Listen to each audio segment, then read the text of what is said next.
Assalamu alaikum, sixth semester. Today we are going to start a new topic that is oral communication. But today we are going to study about teachings of listening. Okay, listening skill. So whatever we are going to learn now, we will read over here. So that is all about based on research. Okay, researches that is taken place that is already taken place by other researchers, other linguists, or psychologists. So we are going. If we will, over here, we are talking. We will talk about percentage or different activities we do perform or we perform daily on daily basis or in routine, and we are not sure about or we are not aware about all certain routines that what actually we do. So accordingly, many researchers, we are going to study about our routine life or daily routine, or how do we learn different things around us from our different skills with the help of different skills. So I'm reading from very first line right here, this para. Okay, these two paras I will read first. So you have to bear your ear here. You have to be content. And one thing more, this is very simple English. I'm not going to explain it more and more and more. Okay, so I'll just go through the reading. फिर आप exam के लिए इंशाल्लाह this will be a part of your exam. जब आप exam के लिए इंशाल्लाह बैठ जाओगे तो इसमें कोई भी वो मुश्किल कुछ भी नहीं होगा इंशाल्लाह. ठीक है, तो सबसे पहले मैं पढ़ रही हूँ जो हाईलाइटेड एरिया है वहां से मैं पढ़ रही हूँ. ठीक है, let me just fine I hope. So, teaching of listening. Introduction में क्या है? Listening is the neglected communication skill. यहाँ पे the word neglected क्यों use किया गया है? इसलिए कि हम इस चीज के ऊपर ज्यादा फोकस नहीं करते. हम सुनते हैं, हमें बहुत सारी चीजों की वो हम सुनते हैं, हम listen भी करते हैं, हम hear भी करते हैं. ठीक है, तो अब मोस्टली हम इसी लिसनिंग और हियरिंग से ही चीजों को सीखते हैं, लेकिन हम इस बात को फिर भी नेग्लेक्ट करते हैं कि how much important this skill is among all of our skills. ठीक है, while all of us have had instruction in reading, ठीक है, instruction in reading, writing and speaking, few have had any formal instruction in listening. ठीक है, listening में हमें बहुत, this is mention over here, obviously researchers ने ही लिखा है कि हमें ज़्यादातर इंस्ट्रक्शन रीडिंग के थ्रू, राइटिंग के थ्रू या फिर हम स्पीक करते हैं तो इंस्ट्रक्शन हम देते हैं. ठीक है, few have had any formal instruction in listening, और लिसनिंग में बहुत कम हमें इंस्ट्रक्शन दी जाती है. ठीक है, so most of us spend 7 of every minutes of our waking time in some form of communication activity. तो मतलब 10 में से 7% हम जो है कुछ कम्युनिकेशन का कोई ना कोई, ये 4 कम्युनिकेशन जो है इसमें से कोई ना कोई हम उस एक्टिविटी परफॉर्म कर रहे होते हैं. ऑफ दीज 7 मिनट्स, इसी 7 मिनट में मतलब 70% जो हमारा वक्त होता है जिसमें हम जागे हुए होते हैं, वो क्या करता है, वो हमारी कम्युनिकेशन स्किल्स में गुजर जाता है. 10% इज स्पेंट राइटिंग, 10% हम कुछ ना कुछ लिखते हैं. 15% in reading, 30% in talking, and 45% we do listen different things around us, different people, different sounds. We do hear, we do listen, and if it is written over here that listening, so it must be attentionally, with attentively we are listening something. Okay, not just hearing. And I have already mentioned it. I have mentioned it earlier that there is difference between listening and hearing. I think आपकी class में या फिर मैंने आपके senior जो है उनकी class में ये बात मेंशन की थी कि there is difference between the two. Hear वो होता है जब आपको सिर्फ सुनाई देता है, कोई चिड़िया की आवाज जिसकी समझ नहीं आती, कोई कुत्ते की भौंक आप लोग सुनते हो, वो हेयर करते हैं, उसकी समझ नहीं आती. लिसन आप तक, हाँ अक्सर अम्मी की बातें भी आप हेयर करती हैं, आप लिसन नहीं करते, लेकिन बाबा की बातें मोस्टली हम लिसन करते हैं. ठीक है, केयरफुली, अटेंटिवली, विद कॉन्टेम्पलेशन हम उसको लिसन करते हैं, सुनते हैं. ठीक है, जबकि मम्मा की बातें वो करती रहती है और हमें फिर दोबारा से जगाती है कि हाँ मैं तुम्हें क्या कह रही थी, और हमें पता भी नहीं होता कि मम्मा ने क्या कहा है. बस हमें इतने एहसास हमें होता है कि मम्मा कुछ बोल रही है और उसकी आवाज आ रही है और हम हेयर कर रहे हैं, लिसन नहीं. ठीक है,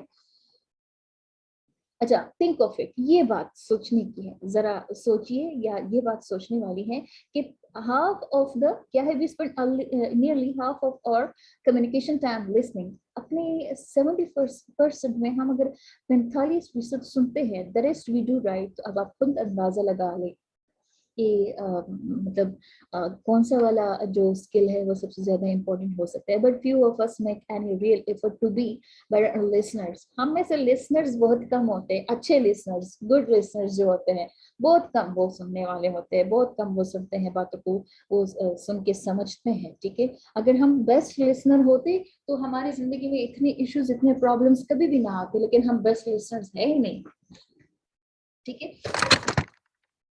सर, आप लोगों को यहाँ मेरे ऑडियोज में आप लोगों को वो मिलती है, ज्यादा वो शोर से मिलता है। तो आई थिंक इसलिए होता है कि मैं लैपटॉप जो है अपने पैरों पे रखती हूँ और वो अक्सर हिलता है, तो उससे ऑब्वियसली ये माइक वगैरह में थोड़ी सी वो शोर आती है।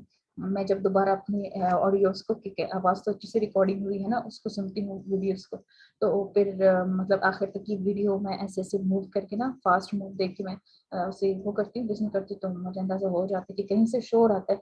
अब मैंने असेस कर लिया है कि मैं इसको पैरों के ऊपर रखती हूँ, तो शायद इस वजह से। एनीवेज, तो आगे से हम पढ़ते हैं। ठीक है, we spend nearly half of our communication time listening, but few of us make any real effort to be better listeners. ठीक है, सबसे अच्छे लिसन बहुत कम होते हैं। हम इसलिए सुनते हैं कि हम रिएक्ट कर ले, तो हम इसलिए नहीं सुनते कि हम उसको समझ ले और फिर आगे जाके वो हमारे लिए हेल्पफुल होता है। हम इसलिए सुनते हैं कि फलाने तो ऐसी बात की, हम ऐसे झट से जवाब देंगे तो उसको चुप करा देंगे। ठीक है, तो हम गुड लिसनर नहीं हुए। आधी बात सुनते हैं और रिएक्शन डेवल देते हैं। ठीक है, for those who do however the effort pays great dividends। ठीक है, उनके उनके लिए ये बड़ा ग्रेट डिवाइडेंस, मतलब वो अच्छे से चीजों को मैनेज कर लेते हैं। ठीक है, और हायर प्रोडक्टिविटी उनकी होती है, उनकी लर्निंग फास्टर होती है अगर वो बेटर लिसनर्स हैं, और उनके बेटर रिलेशनशिप्स भी डेवलप होते हैं। हम कहते हैं ना कि औरतें हमेशा, ये मियाँ बीवी के रिलेशन में सबसे ज्यादा जो है वो औरत बोलती है और मर्द उसको लिसन करता है। असल वो लिसन नहीं होता, वो हेयर होती है। They are use to their mother, वो हेयर करते हैं मम्मा को, और फिर उसके बाद जब शादी हो जाती है तो फिर वाइफ को हेयर करते हैं। और हम औरतों का क्या होता है, हम लिसन बहुत कम करते हैं। This is something natural. मैं आपको ब्लेम नहीं करते कि आप भी फीमेल हो, may be I am also female, मैं कोई और जेंडर तो नहीं हूँ, लेकिन मैं अपनी बात कर रही हूँ। और दिस इज समथिंग नॉर्मल कि हम हाफ लिसनिंग करते हैं। ठीक है, दिस इज ट्रू, हम हाफ लिसनिंग करते हैं और हमारी रिएक्शन जो है वो डबल होती है हमारी लिसनिंग की। ठीक है, तो आगे से हम ये वाला पढ़ लेते हैं कि अगर हम अच्छे गुड लिसनर होंगे तो हमारे रिलेशंस भी अच्छे होंगे। ठीक है, better kind of relations we will be possessing if we will be a good a better listener. So listening is more than merely hearing words. अब लिसनिंग क्या चीज होता है, ये अल्फाज को सुनने का तकरीबन ऐसा है जैसे कि आप किसी चीज को अल्फाज को सुनो। Listening is an active process. फिर इसमें लिसनिंग जो है वो एक्टिव प्रोसेस है, by which students receive construct meaning from, and लोगों मतलब दूसरों से मायने, दूसरे जो जो चीज भी लिसन करते हैं उससे अपने लिए मायने निकालते हैं, एंड रिस्पॉन्स टू स्पोकन, और फिर उसको जवाब भी देते हैं। और non verbal messages, non verbal messages वो होते हैं जो आप लोगों को मतलब बगैर बोले, बगैर लिखे, बगैर कहे आपको मिलते हैं, जैसे कि साइन बोर्ड्स वगैरह, जैसे कि आप लोगों को ऐसे कुछ इशारों के जेस्चर्स के थ्रू आप लोग को मिलते हैं। ठीक है, तो रिस्पॉन्ड टू स्पोकन और नॉन वर्बल मैसेजेस। ठीक है, as such it forms an integral part of communication processes and shouldn't be separated from other language arts। अब क्या है कि लैंग्वेज को पढ़ने के लिए या उसके समझने के लिए, पढ़ाने के लिए जितने भी आर्ट्स है, जितने भी स्किल्स हैं, उसमें से ये सबसे इम्पोर्टेंट है। अब ये है कि अगर हमारे पास कोई स्टूडेंट डेफ है तो ऑब्वियसली वो किस चीज से पढ़ते हैं, जेस्चर्स के थ्रू। और हाँ, उनके लिए स्पेशल डिजाइन किए जाते हैं, वो उनके बुक्स जो होते हैं ना, तो वो उसके अल्फाज जो होते हैं वो थोड़े से लंबी होते हैं, मतलब वो उभरे हुए अल्फाज होते हैं। हमारे पास पेज के ऊपर अगर कोई पॉइंट को ऐसे टाइट पकड़ के ना और पेजेस को जोर देके लिखते हैं तो नीचे से उसका एक स्केच सा बन जाता है, एक पेज ऐसा होता है पेपर्स जो होते हैं, तो उसके ऊपर इसका स्केच बन जाता है। तो इसी तरह ये डेफ लोगों के लिए या फिर ये अंधे लोगों के लिए, डेफ तो देख सकते हैं ऑब्वियसली, अंधे लोग जो होते हैं उनके लिए इस तरह के डिजाइन होते हैं बुक्स। और जो डेफ होते हैं तो उनको बाकायदा सुनाया तो नहीं जाता है, तो उनको जेस्चर्स के थ्रू बताया जाता है, ठीक है।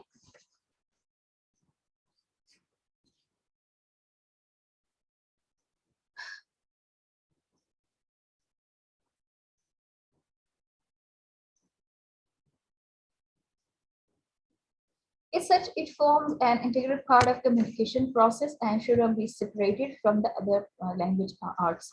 Listening comprehension complements reading comprehension. ठीक है, listening comprehension complements क्या करता है, complete करता है हमारे reading comprehension को। जब कोई किसी चीज को हम लिसन करते हुए समझते हैं तो वो समझना तभी मुकम्मल होता है जब हम उस सुने हुई चीज को जब रीड करते हैं और फिर आगे उससे जाकर समझते हैं। Verbally clarifying the spoken message before, during and after a presentation enhances listen comprehension. अगर आपको कोई मैसेज डिलीवर किया जा रहा है, स्पोकन मैसेज है, आपको बताया जा रहा है, आपको बाकायदा वो बोला जा रहा है, ठीक है, उसके उससे पहले, उसके दौरान और उसके बाद जो उस ओरल मैसेज की जो प्रेजेंटेशन है, ठीक है, बताने वाली जो स्पोकन मैसेजेस की प्रेजेंटेशन है, इनहैंस लिसनिंग कम्प्रिहेंशन। तो अगर आप उसको उससे पहले भी आप अंदाजा लगा लेते हैं कि क्या होगा प्रेजेंटेशन में, क्या होगा स्पीच में, क्या होगा, और उसके बीच भी आप लोग सोचते हो, समझते हो, उसके ऊपर गौर करते हो, और उसके बाद भी जो आप चीजें आप सुन लेते हो वो बंदा खामोश हो जाता है, तो तब भी आप उस वक्त उस चीजों के बारे में सोचते रहते हो। अच्छा, writing is turn clarifies and documents to spoken language. Writing क्या होता है, in return होना चाहिए, in turn भी ठीक है, ठीक है, कि वो जवाब में क्या करता है, जब उसकी बारी होती है तो वो उस सुने हुए मैसेजेस को क्या करते हैं, क्लैरिफाई करता है, या मैसेज हो या डॉक्यूमेंट हो, ठीक है। तो जो आपको बताया गया हो, जो आपने लिसन किया है, तो राइटिंग उस चीज को, उस लिसन किए हुए जो स्पोकन मैसेजेस होते हैं उसको और क्लियर आपके लिए क्लियर कर पाता है, ठीक है। अच्छा, अ गोल ऑफ टीचिंग लिसनिंग, आगे से हम जाके पढ़ रहे हैं, ठीक है,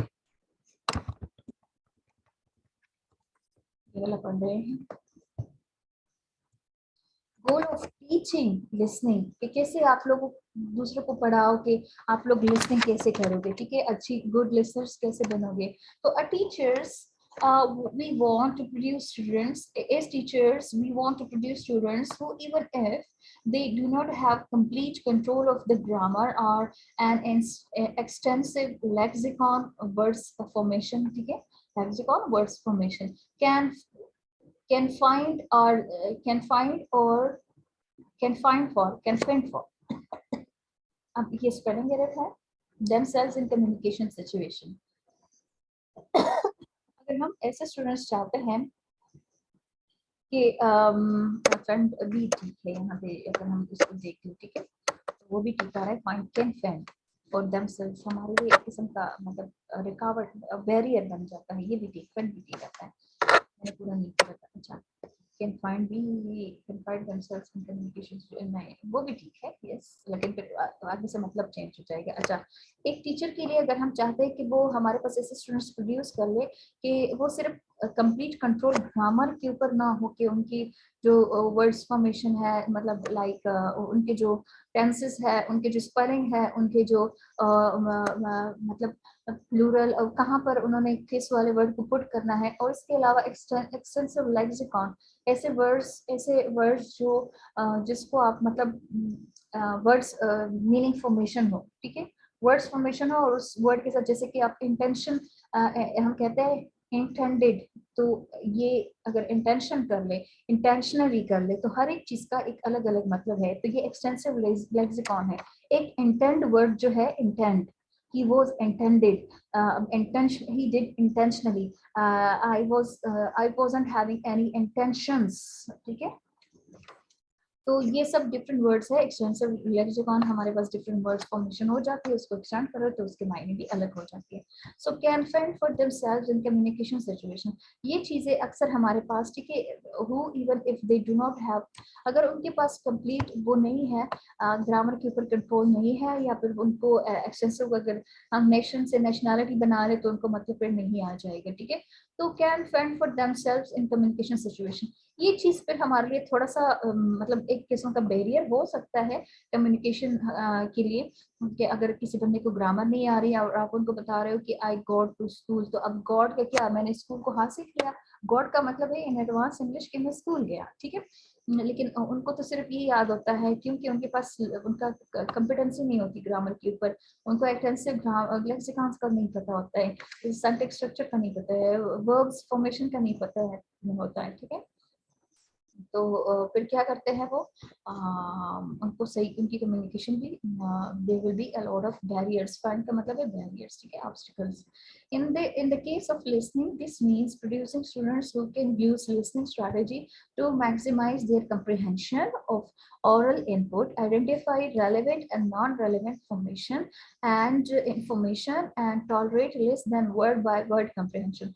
अब ये है कि अगर एक बच्चा, आप इस तरह के this means in the case of listening, ठीक है, दिस मींस के प्रोड्यूसिंग असिस्टेंट्स को प्रोड्यूस करते हो जो बाकायदा लिसनिंग के लिए वो अपने लिए स्ट्रेटजीज बनाते हैं, ठीक है। स्ट्रेटजीज लिसनिंग को डिफरेंट तरीकों से वो पढ़ना और सीखना चाहते हैं, तो क्या करेंगे, ऑब्वियसली क्या करेंगे, वो अपने लिए डिफरेंट स्ट्रेटजीज बनाएंगे।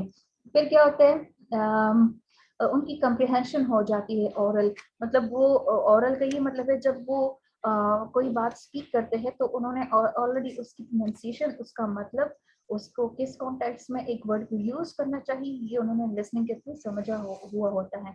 तो फिर जब वो उसको कम्युनिकेट करते हैं थ्रू स्पीकिंग, तो वो अच्छे से, उनका इनपुट जो होता है वो अच्छा होता है, ठीक है। वो जो चीज समझते हैं, जो इनपुट का मतलब है जब चीज आप कोई चीज गेन करते हो, ठीक है। आउटपुट जब उस गेन की चीजों को आप लोग वो करते हो, फायदा देते हो दूसरों को, और जब आपको खुद फायदा मिलता है तो उसको इनपुट बोलते हैं, ठीक है। तो आइडेंटिफाई रेलेवेंट और नॉन रेलेवेंट इंफॉर्मेशन, तो इस लिसनिंग के थ्रू अगर आप बेटर लिसनर हो तो आपके पास गुड स्ट्रेटजीज है for listening different stuff.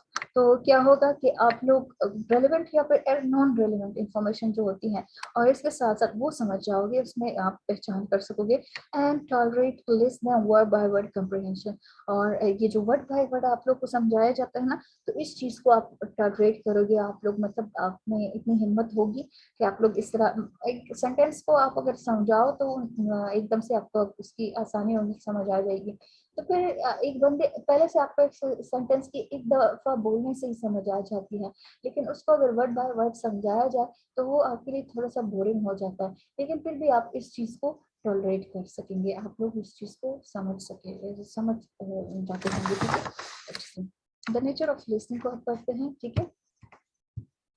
May be this will be your your short question. चलो अब बना ही को पता चला ना, समझ में सब बिर को पता चला,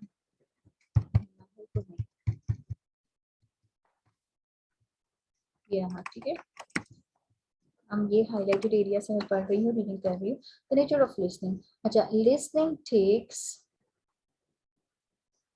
up as much as 50% of our everyday communication time, ठीक है। अब 50%, आप अगर 100% आप कम्युनिकेशन होती है तो उसमें 50% जो है आप लिसनिंग कम्युनिकेशन आपकी होती है, आप सुनते हैं दूसरों। It is the main channel of classroom instruction and the most used skill at work at home, obviously, ठीक है।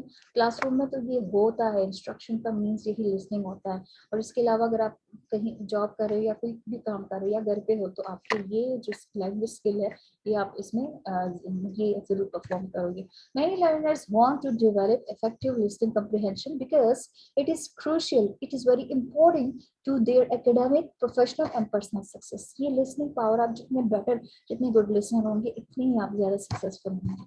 ये देख के, ये आप वो कर ले, एक्सपीरियंस कर ले, आप थोड़ा सा इसको टेस्ट कर ले, आप खुद टेस्ट कर ले, गुड लिसनर बन जाए कम रिएक्शन थे तो आप सबसे बेस्ट स्पीकर्स, मोटिवेशनल स्पीकर बन जाएंगे अगर आप गुड लिसनर हैं।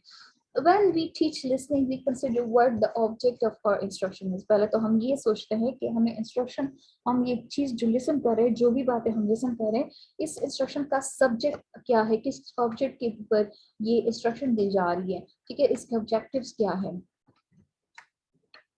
ठीक है, किस चीज के ऊपर, किस टॉपिक के ऊपर हमें इंस्ट्रक्शन दी जा रही है और इस इंस्ट्रक्शन का मकसद क्या है। We look at ideas that have influence thinking on learner listening in English language teaching, ठीक है, वी लुक एट आइडियाज, ठीक है, आइडियाज मतलब जितने भी हमारे पास डिफरेंट मीनिंग और टॉपिक्स होते हैं, ठीक है, that have influenced thinking on learner listening in English language teaching, ठीक है, जिसका मतलब ऐसे नए नए आइडियाज हमारे पास होते हैं जिसके ऊपर मतलब हमें गौर फिक्र करना चाहिए कि आगे जाके इंग्लिश लैंग्वेज की जो लिसनिंग के थ्रू इंग्लिश लैंग्वेज लर्निंग होती है, टीचिंग होती है, तो उसमें हमें आसानी होगी, ठीक है। काइंड्स ऑफ लिसनिंग फिर क्या होते हैं, दिस इज वेरी इंपॉर्टेंट, क्या पता आपके उसका भी हिस्सा हो ये भी, ठीक है।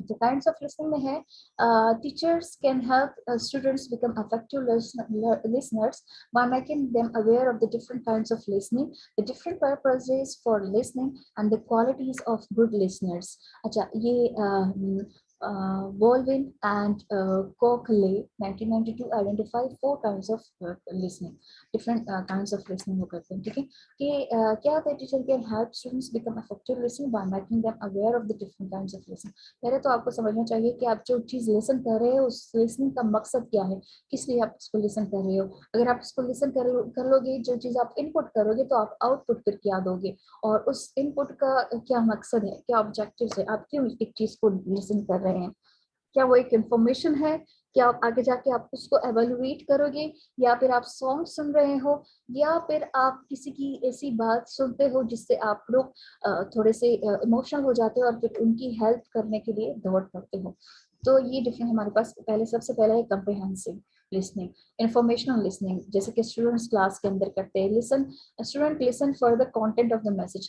कम्प्रिहेंसिव लिसनिंग ऐसी होती है कि जब आप लोग को इस चीज के ऊपर इंस्ट्रक्शन दी जाए और बाद में आपसे पूछा जाए कि आपसे मैं टेस्ट लूंगा, तो फिर आप उस चीज को गौर से सुनते हो, उसको समझते हो, उस कंटेंट को जो आपके लिए स्पोकन होता है, ठीक है। स्पोकन जो मैसेज होता है, जब आप उसको लेसन करते हो तो आप उसका कंटेंट के ऊपर गौर करते हो।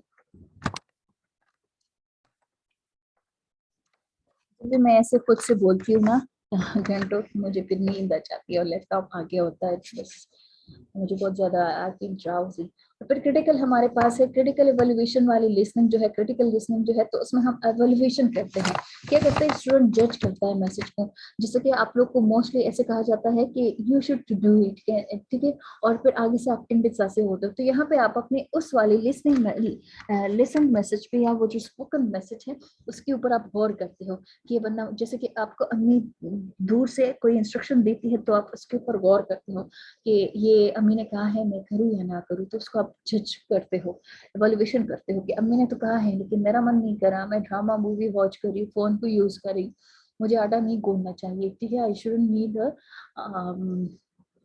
फ्लोर, ठीक है। तो क्या है यहाँ पे कि यहाँ पे आप वहां पर जब आप अम्मी की आप इंस्ट्रक्शन सुनते हो तो वो क्रिटिकल लिसनिंग आपकी होती है, ठीक है।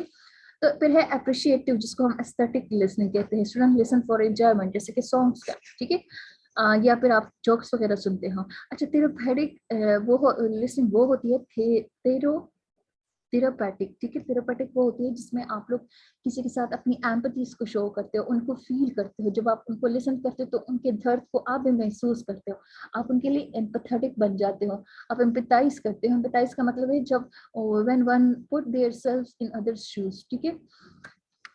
तो इस तरह की लिसनिंग आपकी क्या हो जाती है, थेरेपेटिक लिसनिंग हो जाती है। तो इसमें students listen to support others by not जज देम, बगैर, जैसे कि अब्बू आपको कहते हैं कि बेटा ये जरा पानी लेके आओ, तो आप बगैर इस सोच के कि अब्बू आप खुद क्यों नहीं उठा के ले आते अपने लिए, आप बड़े हो, मैं छोटी हूँ, मैं नहीं उठा सकती, मैं ये नहीं कर सकती, वो नहीं कर सकती, इस तरह की जजमेंटल हम अब्बू के इंस्ट्रक्शन पे नहीं करते।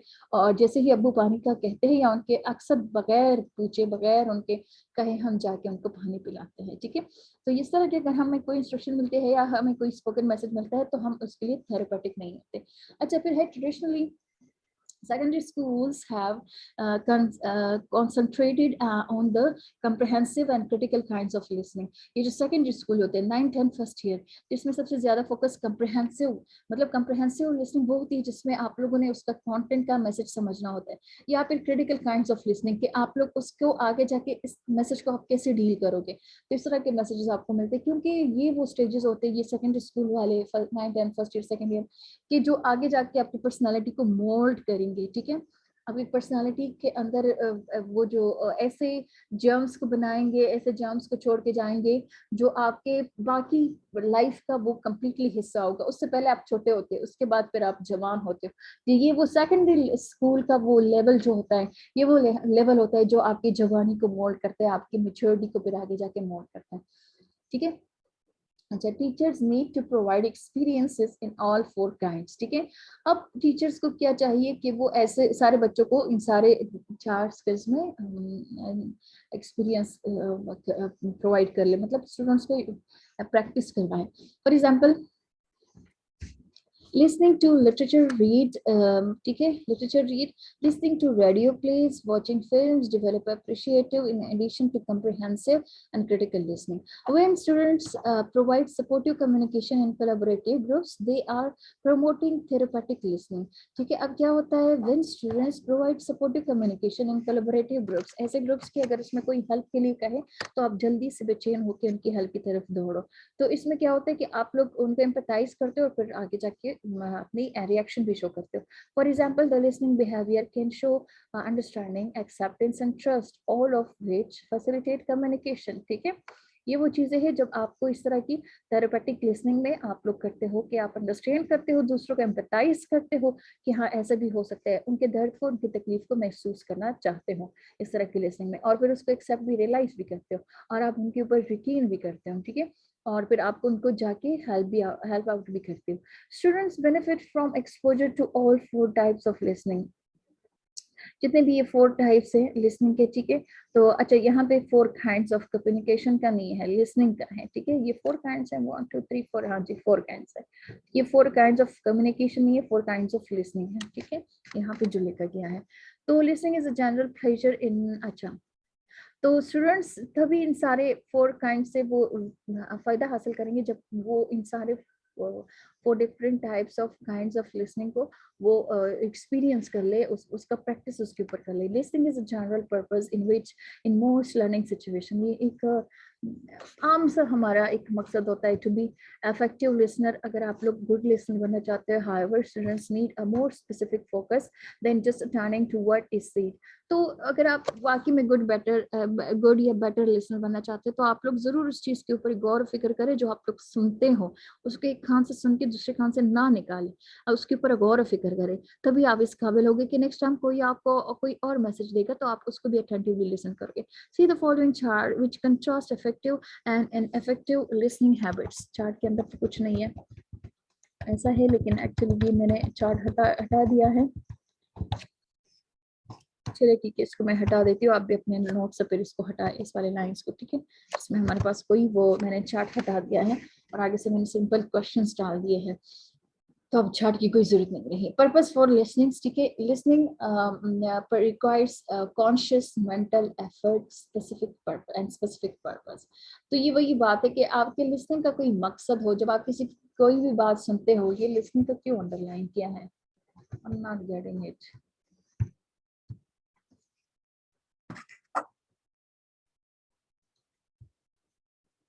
I don't know. Sorry.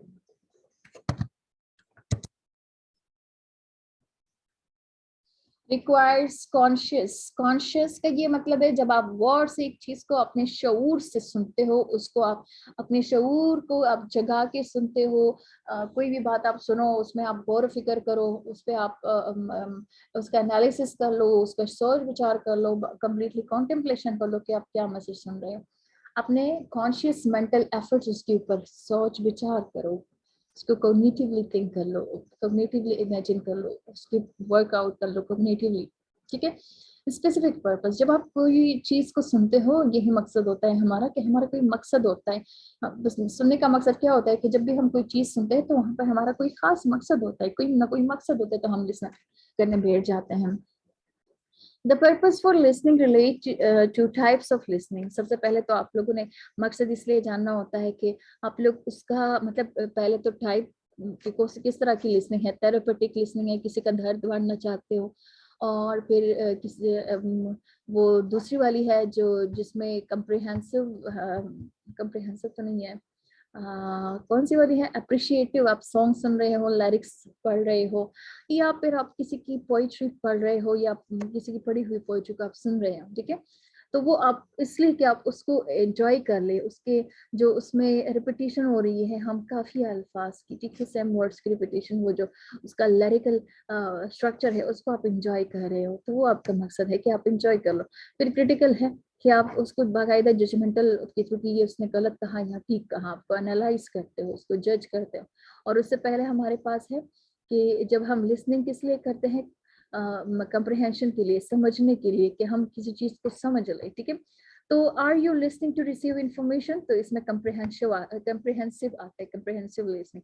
Are you listening to follow instruction, critical आता है। तो फिर है व्हाई आर यू, हाँ, are you listening to evaluate information, वही क्रिटिकल आता है। Are you listening for pleasure, songs आते हैं, पोइट्री आती है। Are you listening to empathize, ये हमारे मकसद होते हैं। अगर आपका इनमें से कोई भी मकसद होता है, ठीक है, तो आप उसको आगे जाके स्पेसिफिक पर्पस ऑफ लिसनिंग बना लेते हो, ठीक है।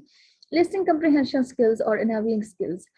जब आप लिसनिंग में किसी चीज को समझने की कोशिश करते हो या खुद को इस काबिल बनाते हो कि आप उस चीज को समझ लो। Listening for detail involves listening for specific information. पहले तो आप ये जान ले कि आप जो चीज लिसन कर रहे हो उसमें आपका मकसद क्या है, तो आगे जाके आपको उससे डिटेल्स मिलेंगे उसी लिसनिंग से। लिसनिंग फॉर जिस्ट, जिस्ट मतलब आप पूरी सुनो और उससे अपना खुलासा बना लो। Listen for the main idea, किसका असल मकसद, बात तो की जा रही बड़ी डिटेल में, चलो ये भी ये भी ये भी, अब असल इसका मेन मकसद क्या था, किसकी बात की जा रही है। Drawing references, ability to fill in gaps in the input। आप लोग क्या करते हो कि आप इसलिए सुनते हो दोबारा दोबारा कि आप चाहते हो कि वहां पर जो मेरे पास इंफॉर्मेशन थी उसमें कोई गैप आ रहा था, उस इंफॉर्मेशन में कोई चीज, कोई इंफॉर्मेशन मिस कर रही थी जो कि मुझे लिसनिंग से मिलेगी, तो आप उसके लिए ड्राइंग इन्फेरेंस, आप उससे अपने लिए मायने अखज करते हो। मफहूम, इन्फेरेंस मतलब इंटरप्रिटेशन करते हो, उससे अपने मायने निकालते हैं। ड्राइंग अपने मायने निकालते हो।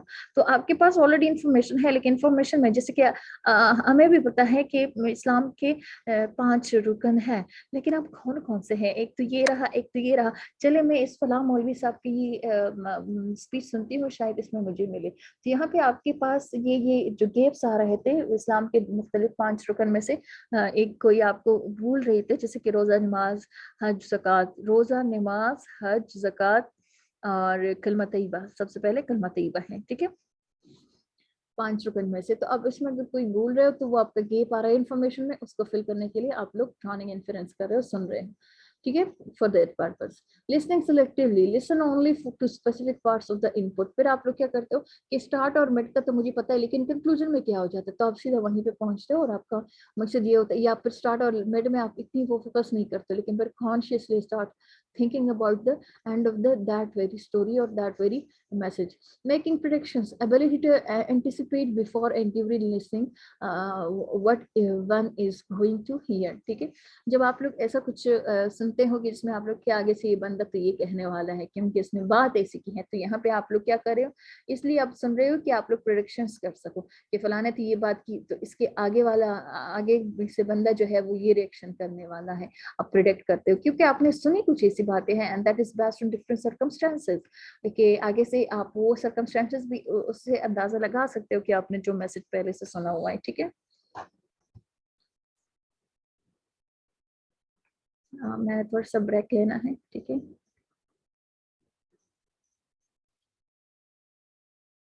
अच्छा, तो फिर है हमारे पास लिसनिंग एज अ प्रोडक्ट, ठीक है। लिसनिंग क्या है, ये हमारे पास प्रोडक्ट है, ठीक है।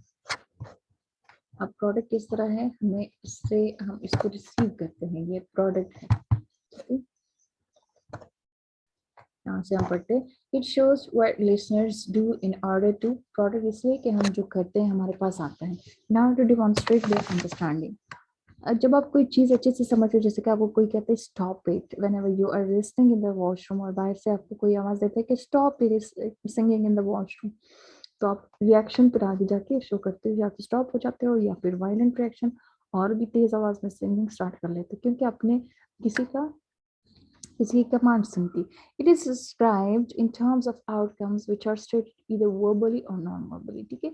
It is described in terms of outcomes, मतलब आप जब कोई चीज सुनते हो तो उसका कोई आउटकम भी फिर आप निकालते हो, which are stated either verbally or non-verbally, या तो फिर आप एक्शन के थ्रू करते हो जिसमें कोई कम्युनिकेशन नहीं होती, और या फिर आप बाकायदा उसका जवाब कोई लिखते हो या यस नो में और ऑरली जवाब देते हो, ठीक है। ऑरली जवाब देते हो, ऑरली, ठीक है।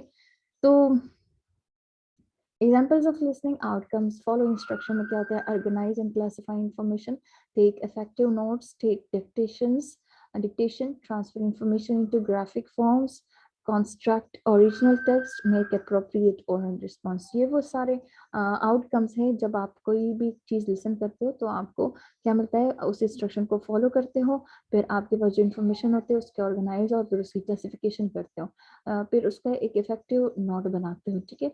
और फिर आगे से उसकी डिक्टेशन करते हो, आप भी दूसरे को उसको स्पीक आउट करते हो, और अपने इंफॉर्मेशन को किसी भी फॉर्म में, ग्राफिक में हो, पिक्चर में हो, राइटिंग में हो, आप उसमें फॉरवर्ड करते हो, या फिर इशारे किनारे जेस्चर्स बना के, ठीक है, नॉन वर्बल जो होती है। तो कंस्ट्रक्ट ओरिजिनल टेक्स्ट, और आप लोग उसका रिकंस्ट्रक्ट ओरिजिनल टेक्स्ट, फिर आपने जो सुना होता है उसका फिर आप वैसे ही मैसेज आप टाइपिंग में, ग्राफिक में, आप रिटन फॉर्म में आप लोग उसको लिखते हो। मेक अप्रोप्रिएट ओरल रिस्पॉन्स, और यही आपका क्या होता है, जब आप अपना ओरल रिस्पॉन्स देते हो किसी भी लिसनिंग प्रोडक्ट का, तो वो सही होता है, ठीक है। नेक्स्ट है हमारे पास लिसनिंग, वो लिसनिंग एज अ प्रोडक्ट का। अब ये है listening as a process. Process में क्या होता है, फिर आगे हमारे पास वो प्रोडक्ट होता है, ठीक है, कि हम उसको एज अ प्रोडक्ट समझ के हम आउटकम रिएक्शन करते हैं। ये वाला पढ़ लेते हैं, ठीक है, यहाँ होप सो ये यहाँ तक पढ़ लेंगे, फिर आगे जाके हमारे पास डिफरेंट जो है उसको पढ़ेंगे। आगे इसमें जितनी भी टॉप बॉटम अप और टॉप डाउन जो हमारे पास डिफरेंट लिसनिंग प्रोसेसेस हैं उसको पढ़ेंगे। पहले हम इसको पढ़ते हैं, ठीक है। ये जो लिसनिंग एज अ प्रोसेस है, वो तो प्रोडक्ट हुआ ना, वो जो चीज़ हमें सुनाई देता है तो फिर उसका आउटकम जो होता है। अब ये अगर एक प्रोसेस है तो कैसे है, students do not have an innate understanding of what effective listeners do। Obviously कोई भी तो ये नहीं समझता कि उनको क्या, छोटे बच्चे होते हैं उनको इंस्ट्रक्ट कर रहे थे, चुप चाप, डोंट टॉक, डोंट वीप और थिंग्स लाइक दैट, लेकिन वो तो नहीं समझते क्योंकि वो तो इननेट का उनका कोई मतलब पैदाइशी तो कोई ये एबिलिटी तो नहीं होती, वो सिर्फ हेयर करते हैं। therefore it is the responsibility of teachers to share their knowledge with them, ठीक है, उस लेसन से रिलेटेड उनसे नॉलेज शेयर करें टीचर्स को। टीचर माँ भी हो सकती है, कोई भी हो सकता है टीचर, ठीक है, in listening this kind of activity. Perhaps the most valuable way to teach listening skill is for teachers to model them themselves, ठीक है, creating an environment which encourage listening। फिर आप लोगों ने, हम कहते हैं ना कि क्लास खामोश हो जाए ताकि मेरी आवाज आप सुन सको, ये हम इन्वायरमेंट बनाना चाहते हैं। बीच में से वहां पर वफा और उसके जो फ्रेंड्स होते हैं, नौरीन, या फिर वहाँ पे समन और उसके साथ जो बैठती है इकरा, वो डिस्कशन कर रहे होते हैं, ठीक है। तो आप लोग को मैं चुप कराती हूँ, या फिर यहाँ समन जो है वो पीछे, मनाहिल जो है वो पीछे मुड़ के लोगों से डिस्कशन करती है, या मीना जो है किसी को इंस्ट्रक्ट कर रही होती है, तो मैं आप लोगों से कहती हूँ कि आप चुप हो जाए। ये चुप करना मैं इसलिए कहती हूँ कि आप लोग इन्वायरमेंट, आपके बाकी स्टूडेंट और आप खुद भी ऐसे इन्वायरमेंट में आपको प्रोवाइड कर दो जिसमें आप मुझे सुनो, ठीक है। Teachers can create such an environment bye positive interaction. Positive interaction ये होता है कि मैं आपको जबरदस्ती नहीं बल्कि आपको रिवॉर्ड्स देके पॉजिटिव आप लोगों को इंस्ट्रक्ट करती हूँ, ठीक है। Actively listening to all students and responding in an open and appropriate manner। फिर आप क्या करते हो, पॉजिटिव इंटरेक्शन का ये मतलब है कि मैं आपको भी सुनती हूँ, आप मुझे सुनते हैं, और ये एक वो इंटरेक्शन होती है कि आप कभी मुझे सुनना चाहते हो और कभी आप मुझे सुनाना चाहते हैं, क्योंकि मैं भी आपकी सुनती हूँ, ठीक है। तो ये वो पॉजिटिव इंटरेक्शन है। टीचर शुड अवॉइड रिस्पॉन्डिंग इधर कॉन्डेंसेंडली डिसेंडली डिसेंडिंगली, ठीक है, और सरकेस्टिकली, मतलब आप लोग टीचर जो है वो हमेशा अगर वो रिस्पॉन्स करते हैं आप लोगों को, तो वो आपको, आप उनकी रिस्पॉन्स ऐसी होनी चाहिए कि आप को वो इंकरेज कर ले, आपको वो सुनाई नहीं, आपको वो थाने ना दे कि आप तो मुझे सुनते ही नहीं हो, आप तो मुझे मतलब आप जो भी कहो क्लास के अंदर, वो आपके उस इंस्ट्रक्शन को सीरियस ले, उसके ऊपर डिबेट्स कर ले, उसके ऊपर और मतलब उसको कंटिन्यू करें. If your teacher know about all such topics whatever you are discussing in the class, तो टीचर आपको मोटिवेट करे और उसके अंदर अपनी इंफॉर्मेशन को भी एड अप कर लें और आपको मतलब अवॉइड कर लें. तो या फिर मतलब उसको ऐसे नहीं करना चाहिए कि वो आपको कॉन्डेंसेंडिंगली का ये मतलब है और sarcastically का ये मतलब है कि वो आपको ऐसे कि आप ना बोलो मैं बोलूंगी, या फिर आप तो बहुत बोलते हैं मुझे कहाँ सुनते हो, लाइक दैट. sarcastically का मतलब है थाना देना, और condescendingly का ये मतलब है कि जब वो आपके किसी भी बात को ऐसे माइंड करके जवाब दे दे, मतलब आपको थोड़ा सा आपको बारी ना दे कि आप भी बोलो, आप भी आगे बढ़ो, आपको इंकरेजमेंट, मतलब इसका ये मतलब है कि वो खुद को बेहतर समझती है आपके ऊपर और आपको इस काबिल नहीं समझती कि आप भी बोलें, आपके पास है क्या नॉलेज जो आप बोल रही हैं. तो ऐसे कोई इन्वायरमेंट हमारे क्लास में माशाल्लाह नहीं होती है. As much as possible they should minimize distractions and interaction. इससे क्या होता है, जितना पॉसिबल होता है आपके अगर क्लास को अच्छी लिसनिंग इन्वायरमेंट आप दे रहे हो, ठीक है, तो आपने क्या करना है कि आपने सबसे डिस्ट्रैक्शन की क्लास में ऐसी कोई चीज़ इससे बात नहीं करनी जिससे डिस्ट्रैक्शन हो, जो इंटरप्शन कर ले आपके लेक्चर के अंदर. It is important for the teacher to provide numerous opportunities for students to practice listening skills and to become actively engaged in the listening process. फिर आपने क्या करना, एक अल्हम्दुलिल्लाह, ये मेरा नेफ्यू यहाँ आया सामने खड़ा है, इसको लैपटॉप बहुत पसंद है, तो बस मैं यहाँ से अल्हम्दुलिल्लाह मेरा तो लगा तो मना टाटा. ये सिर्फ स्नीजिंग के लिए मेरे पास आया हुआ था. अच्छा अच्छा टाटा. अच्छा, तो नेक्स्ट है हमारे पास के जितनी हमारे पास डिस्ट्रैक्शन और इंटरप्शन कम होगी क्लास के अंदर, तो इतना ही हमारा क्लास ज़्यादा मतलब मोटिवेशनल होगा फॉर, और उसमें अच्छी listening better in better way you will listen what ever actually हम इंटरनेट टू टीच यू. सो ये टीचर के लिए बहुत इंपॉर्टेंट होता है कि वो इस तरह की अपॉर्चुनिटीज क्लास के अंदर प्रोवाइड कर ले कि जिससे प्रैक्टिस ऑफ लिसनिंग स्किल्स और होती जाए, ठीक है, to become them to become actively engage in the listening process, कि वो चीज़ को हम ऐसे टॉपिक्स ऐसे चीज़ों के ऊपर डिस्कशन करें या इस तरह की वोकैबुलरी या टॉपिक लेके हम बात कर ले इस तरह के अंदाज में कि आप लोग पूरी तरह मेरी तरफ अटेंटिव हो, मैं जो कहूँ उसको अच्छे से आप सुन रहे हो. तो ये टीचर के उसमें आता है, टीचर्स पार्ट के ये उनका काम है, करने का काम है कि वो ऐसे अपॉर्चुनिटी के प्रोवाइड कर ले क्लास के अंदर कि आप प्रैक्टिकली इस एक्शन के अंदर इन्वॉल्व हो. अच्छा, फिर है listening is a mental process, ये प्रोसेस के अंदर है, ठीक है. तो अगर our brain process linguistic information in 3 ways, अगर हम इसकी कर ले कि मेंटल क्या प्रोसेस करता है जब हम कोई चीज़ लिसन करते हैं. अटेंटिव सिग्नल्स, पहले तो हम हेयर करते हैं साउंड्स और प्रिंट्स, जो भी चीज़ होती है आवाज़ें या फिर कोई भी रिकॉर्डेड साउंड, ठीक है, and identify them as words, और फिर उसको वर्ड फॉर्म में स्विच करते हैं, ये माइंड का काम होता है. तो पहले हम माइंड ने सिग्नल रिसीव करना है, attentive signals them and to identify them as words. ये अल्फाज है या आया कि कोई चीख चला रहा है, ठीक है. Process information in the most efficient way, और फिर आप लोगों ने उस इंफॉर्मेशन को आगे अपने माइंड में फिट करना है, आपके माइंड में ऑलरेडी जो इनपुट है उसके साथ टेली करना है और उसके थ्रू आपने इसको समझना है. ये आपके वो इंफॉर्मेशन प्रोसेस है. Draw on knowledge stored in the long term memory, फिर आप लोगों ने उसके वो मायने निकाल लेने हैं जो आपके माइंड में कई अरसे से पहले आप लोगों ने उससे रिलेटेड कोई इंफॉर्मेशन ऑलरेडी कलेक्ट की है, तो उसका कंपैरिजन कंट्रास्ट या फर्दर डेवलपमेंट आप उस वाले स्ट्रक्चर में करो.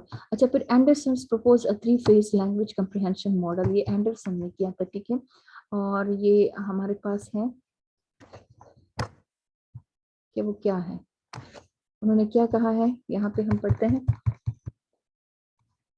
Perception is the encoding of sound signals. क्या कहता है कि परसेप्शंस मतलब जो आइडियाज होती हैं वो असल में हमारे पास इनकोडिंग ऑफ द, इसको आप बोल्ड कर ले फिर, ठीक है. Perception is the encoding of sound signals. जो हमारी सोच होती है तो उसके अंदर जो हमारी समझ होती है, परसेप्शंस होती हैं, हमारे आइडियाज होते हैं, अपनी अपनी जो सेल्फ क्रिएटेड समझ होती है, कंप्रहेंशन होती है of different ideas, different things, और वो हमारी ज़ाती आइडिया होती है, ठीक है। इनफिरादी हमारे इंडिविजुअल थॉट्स होते हैं और अंडरस्टैंडिंग ऑफ एनीथिंग होते हैं। तो यहाँ पे क्या करते हैं, जो सिग्नल्स हमें रिसीव होते हैं हम उसको इनकोडिंग उसकी करते हैं। इनकोडिंग का मतलब है हम उसको अपने माइंड में पुट करते हैं, ठीक है।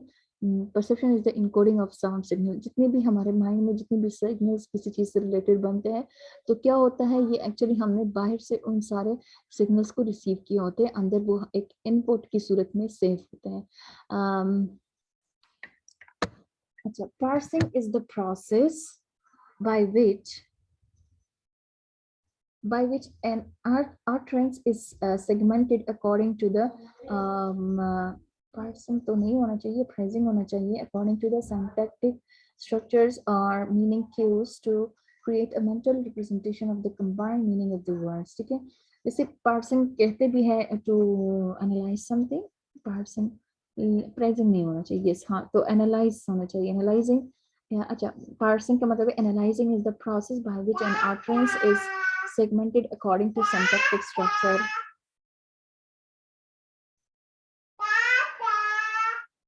Again, he is here. Shh.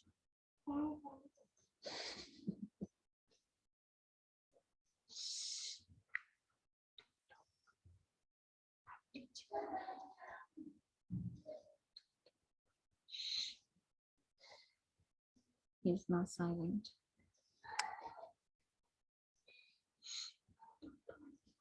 अच्छा, तो क्या होता है, parsing is the process by which an utterance is segmented according to syntactic structures or meaning cues to create a mental representation of the combined meaning of the word.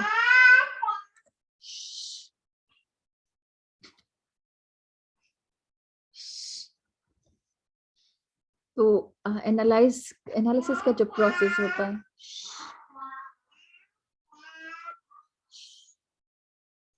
is a process by which जो हमारी utterance होती है is segmented, मतलब वो different process के बाद मतलब different steps उसके अंदर होते हैं, छोटे छोटे प्रोसेस होते हैं शॉर्ट से, और या फिर उसके पार्ट्स होते हैं अकॉर्डिंग टू सिंटैक्टिक स्ट्रक्चर। जैसे कि हमारे माइंड में एक सेंटेंस कैसे स्ट्रक्चर होता है, तो उसके अकॉर्डिंग हमारी जो अटरेंस होती है, जो कोई बात हम करते हैं तो सबसे पहले हम उसके different parts of the sentence बनाते हैं अपने माइंड के अंदर, तो एनालाइज करते हैं इस प्रोसेस को। और मीनिंग क्यूज, या फिर जो चीज हम सुनते हैं उसके मतलब निकालते कि इस वाले पोर्शन का, ये जो पूरा सेंटेंस हमने सुना, अब इस वाले पोर्शन का ये मतलब है, ये पूरा वो एनालिसिस का एक प्रोसेस होता है, पार्सिंग का एक एनालिसिस होता है, ठीक है। Cues to create a mental representation, इसमें क्या होता है कि हमारी मेंटल रिप्रेजेंटेशन होती है कि हमने किस तरह किन चीजों को अपने माइंड में पहले से इनपुट के तौर पर मायने समझ के उसमें उसके अंदर डाला था, और कितने किस हद तक हम नए और एडिशन कर रहे हैं मीनिंग्स के अंदर। Utilization occurs when listeners relate mental representation of the input to existing knowledge in long term memory. Utilization क्या होता है कि हम उस पहले वाले नॉलेज को, और अगर नई हमने लिसन कर ली है इस वाले नॉलेज के साथ हम रिलेट करते हैं, तो इससे हमारी मेंटल रिप्रेजेंटेशन होती है। मेंटल रिप्रेजेंटेशन का ये मतलब है कि आपका मेंटल नॉर्मली कैसे, आपका माइंड नॉर्मली कैसे प्रोसेस करता है ऑफ द इनपुट, जो आपके माइंड में ऑलरेडी एग्जिस्टिंग नॉलेज है, जो आपके लॉन्ग टर्म मेमोरी में सेव्ड है, उसका, और प्रेजेंट में जो आप चीजें सुन रहे हो उसको आप लोग कैसे यूटिलाइज करके अपनी परसेप्शंस, अपनी न्यू आइडियाज क्रिएट करते हो। तो सबसे पहले हमारे पास बॉटम अप लिसनिंग। इसमें क्या होता है, bottom up, this refers to a process by which sounds are used to build up units of information. जो भी चीज आप सुनते हो तो उसका आप अपना मतलब बना के अपने माइंड में रखते हो। हर एक साउंड के अंदर एक मीनिंग होती है, मीनिंग यूनिट ऑफ इंफॉर्मेशन होती है, such as words, phrases, classes. तो वर्ड के अंदर एक वर्ड हो, एक वर्ड नहीं होता उसके पास, उसके अंदर कितने हमारे पास साउंड सेलेबल्स होते हैं, सेलेबल से पहले उसमें कितने अल्फाबेट्स होते हैं, फोनीम्स होते हैं, फोनेटिक्स होते हैं, ठीक है। फिर उसके बाद वर्ड्स बनते हैं, प्रीफिक्सेस और सफिक्सेस एक वर्ड के अंदर होते हैं, फिर आगे जाके फ्रेजेस बनती हैं, उस फ्रेजेस को हम further proper small sentences, chunks या फिर क्लासेस बनाते हैं। सेंटेंसेस पर बनती है और before the oral input is understood, इससे पहले कि हम एक बड़े पहले हमारे माइंड में ये सारी चीजें जब हम सुनते हो, ठीक है, और उसके बाद हम उसका पूरा एनालिसिस कर लेते हैं। बटन अप में क्या होता है, बॉटम अप में ये होता है कि जो और हमारे माइंड जो साउंड, जिस भी साउंड के अंदर जो भी यूनिट ऑफ इंफॉर्मेशन मौजूद है, जैसे कि उसके अंदर कोई अल्फाज है, कोई फ्रेजेस है या क्लासेस है या फिर सेंटेंस है, तो वो हम उससे पहले जब हम उसका ओरल इनपुट इज अंडरस्टूड,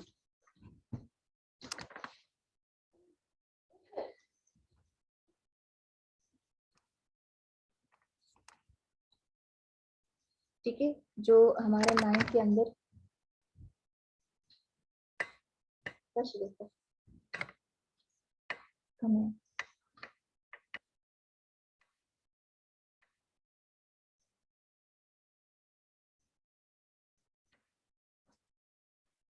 उसने रबर बैंड अपने हाथ में डाले हुए और मेरे पास है किसको उठाएंगे, उसके हाथ के अंदर वो नीचे तक गया हुआ है, ऑलमोस्ट आर्म्स तक। अच्छा, तो बॉटम अप का ये काम होता है लिसनिंग का कि उसमें हमारे हम पहले जितने भी जो भी वर्ड्स हम सुने, जो भी सेंटेंस होंगे, तो उसके अंदर इंफॉर्मेशन होती है, तो हम इस इंफॉर्मेशन को यूनिट्स निकालते हैं कि इतना बड़ा हमने ओरल जो इनपुट अंडरस्टूड किया है, समझा है, तो हमने कैसे समझा इस बॉटम अप प्रोसेस में कि हमने उसको डिफरेंट शॉर्ट सेंटेंसेस में, सेंटेंसेस के बाद हमने और उसको छोटा फ्रेजेस, क्लासेस और फ्रेजेस में डाल दिया, वर्ड्स के अंदर डाल दिया, फिर उसके बाद हमने इसको छोटे छोटे स्मॉल लेटर्स, प्रीफिक्स, सफिक्स या फिर लेटर्स के अंदर, सिलेबल्स के अंदर हमने डाल दिया, ठीक है। तो उसके बाद हमें उसकी ओरल जो भी बात हमने सुनी उसकी अंडरस्टैंडिंग हम हो जाती है। तो ये बॉटम अप है जिसमें हम बिल्कुल छोटे बड़े अल्फाज, बड़े ओरल मैसेज को हम सुनते हैं और फिर उसके बाद उसको छोटे bits of information, units of information में डिवाइड करते हैं।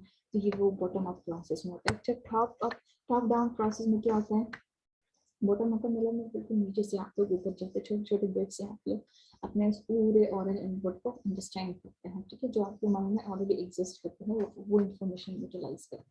अच्छा, टॉप डाउन में क्या होता है, जब आप ऊपर से नीचे जाते हो, ठीक है, this refers to the application of background knowledge to facilitate comprehension, ठीक है, कि ऊपर से नीचे जाते हो का ये मतलब है कि जो चीज़ अभी आपके माइंड में क्या है, एप्लीकेशन ऑफ बैकग्राउंड नॉलेज, जो ऑलरेडी आपके माइंड में पहले से एग्जिस्ट करता है, उससे आप फैसिलिटेट करते हो कि आपने जो सुना तो उसको समझते हो। It is generally believe now that both top down, bottom up processing occur at the same time in what is known as parallel processing। ये parallel processing हमारे पास parallel understanding एक सेकेंड लैंग्वेज एक्विजिशन में हमारे पास जो subject है उसके अंदर हमारे पास पैरेलल प्रोसेसिंग एक वो है, पैरेलल डेवलपमेंट प्रोसेसिंग, ठीक है, पीडीपी।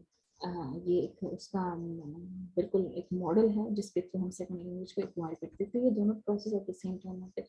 पहले आप मतलब जो कोई वर्ड सुनते हैं तो उसके आप टुकड़े बनाते हो और उसकी समझने की कोशिश करते हो, और जब टॉप डाउन होता है तो उसमें बड़े वाले वर्ड को मतलब आपके माइंड में जो ऑलरेडी एग्जिस्ट छोटे छोटे जो बिट्स होते हैं उसको आप डेवलप करके बड़े आप उसका मतलब निकालते हो, बड़ा सेंटेंस बना के उसका मतलब समझने की कोशिश करते हैं, ठीक है।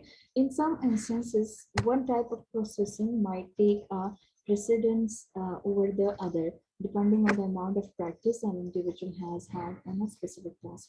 अब क्या है कि हर एक प्रोसेस पर दूसरे प्रोसेस की ऊपर डिपेंडेंसी होती है कि कौन सा पहले करना चाहिए, टॉप डाउन पहले होना चाहिए या बॉटम अप पहले होना चाहिए, तो कौन सा पहले आ रहा है, कौन सा उसको फॉलो करेगी, या फिर बॉटम अप जो है वो फॉलो मतलब प्रोसीड कर रहा है टॉप डाउन को, ठीक है। तो ये दोनों process at the same time हो रहे होते हैं, लेकिन उसमें एक के बाद दूसरा आ रहा होता है, ठीक है।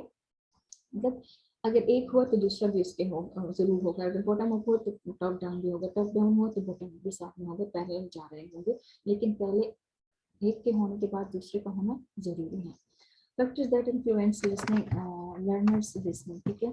तो इसको आगे जाके हम 3 है, ठीक है, फेजेस है, डिफरेंट स्टेजेस इन लिसनिंग। तो इंशाल्लाह एक पूरी दूसरे क्लास में हम लोग करेंगे यहाँ पर रिव्यू स्टैंडर्ड ये सब, और एडिशनल स्ट्रेटजीज से पहले हमने इसका एक लेक्चर से रिव्यू करना है इस पेपर, ठीक है। Okay, so this was all about today's class. Next class में हम पढ़ने जा रहे हैं किस चीज़ को, फैक्टर्स ऑफ थोड़ा सा हम कर लेंगे, ठीक है, क्या जाता है।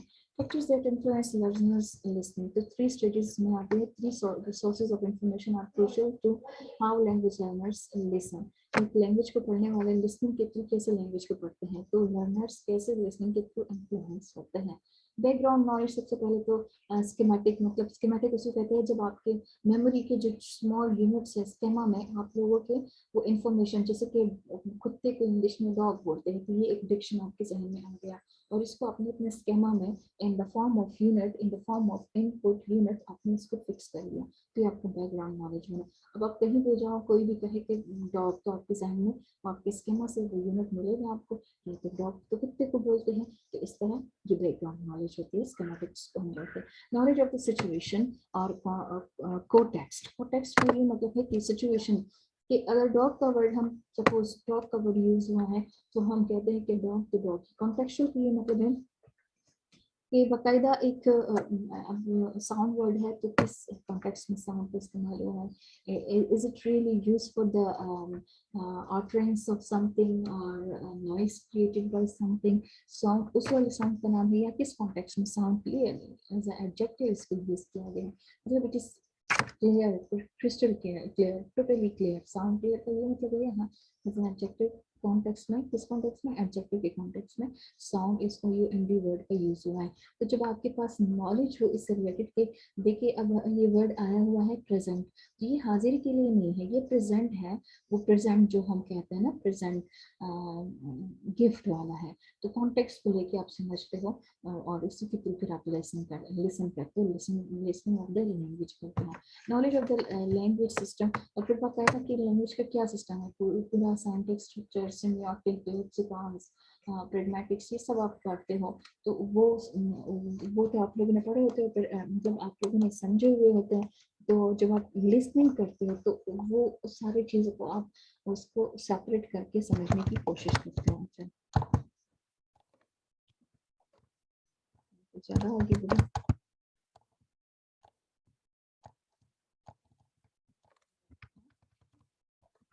listening can be best understood as combination of low and high inference। Low and high inference का ये मतलब है कि एक लिसन के अंदर वो चीज़ों को मतलब लो लेवल पे इन्फर करता है, समझता है, मतलब निकलता है, या जल्दी से हाई लेवल पे उसकी इंफ्रेंस हो जाती है। Listeners make low level inference when they are there when they use their knowledge of linguistic features to infer the sound in an utterance, कि वो utterance कैसे करते हैं, कि pronunciation, प्रोनाउंसिएशन, ऐसे वो चीज़ों को वर्ड्स में डिवाइड करके ना लोग, मतलब उनका उनके पास वो मतलब ज़्यादा प्रैक्टिस करते हैं चीज़ों को समझने के लिए, वो ज़्यादा प्रैक्टिस करते हैं।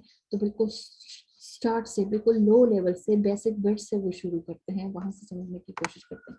अच्छा, to understand what a message means, और इसका यहाँ पे क्या मतलब है कि इस मैसेज का क्या मतलब है, प्रेजेंट टेंस है, कौन सा फॉर्म ऑफ द वर्ब है, तो बिल्कुल लो लेवल से वो इन्फर करना, समझ करना, एनालाइज करना, फॉर्म निकालना, इंटरप्रिटेशन करना वो शुरू करते। They engage in higher level in influence by using on their knowledge of both linguistics and grammatic nature. उनको पहले से सेंटेंस स्ट्रक्चर, ये सारे बड़े बड़े बातें उनको समझ आ चुकी होती है, लेकिन वो फिर फ्लुएंसी चाहते हैं, जिस वक्त उसके लिए वो लैंग्वेज को लर्न करते हैं थ्रू लिसनिंग स्किल।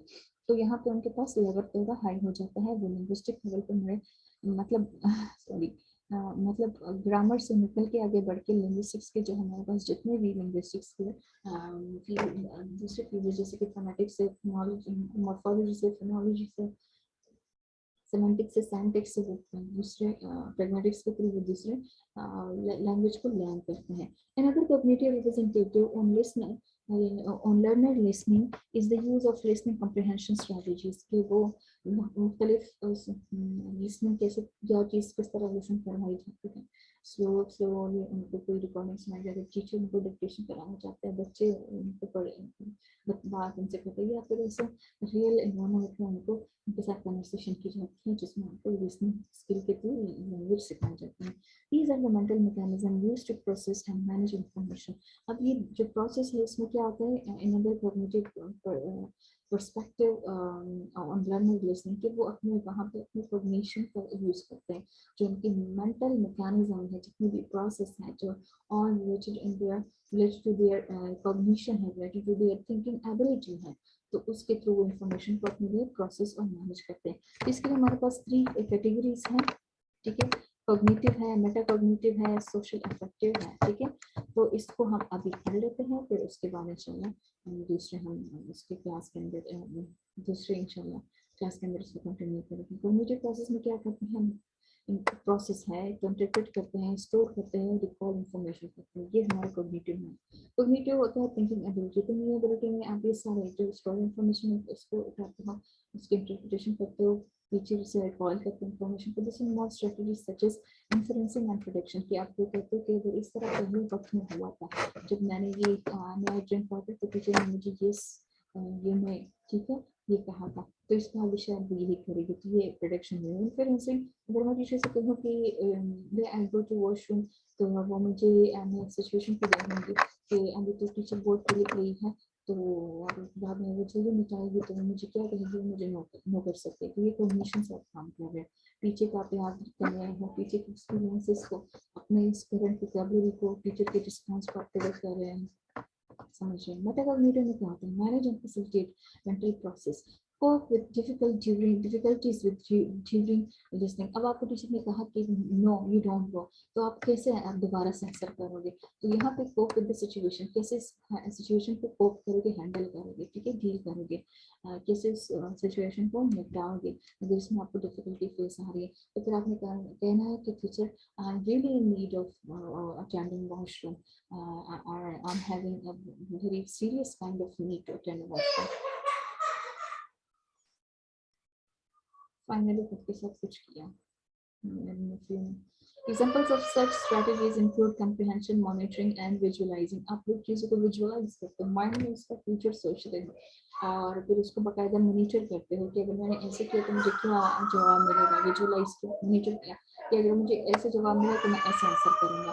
अच्छा, सेल्फ अफेक्टिव में क्या होता है, ask the help of others to facilitate comprehension, manage one's emotions and listening such as confidence building and cooperation। उसमें क्या होता है कि आप अगर टीचर कहे कि नो तो आप पीछे फ्रेंड्स की तरफ देखते तो लाइक दैट, ठीक है।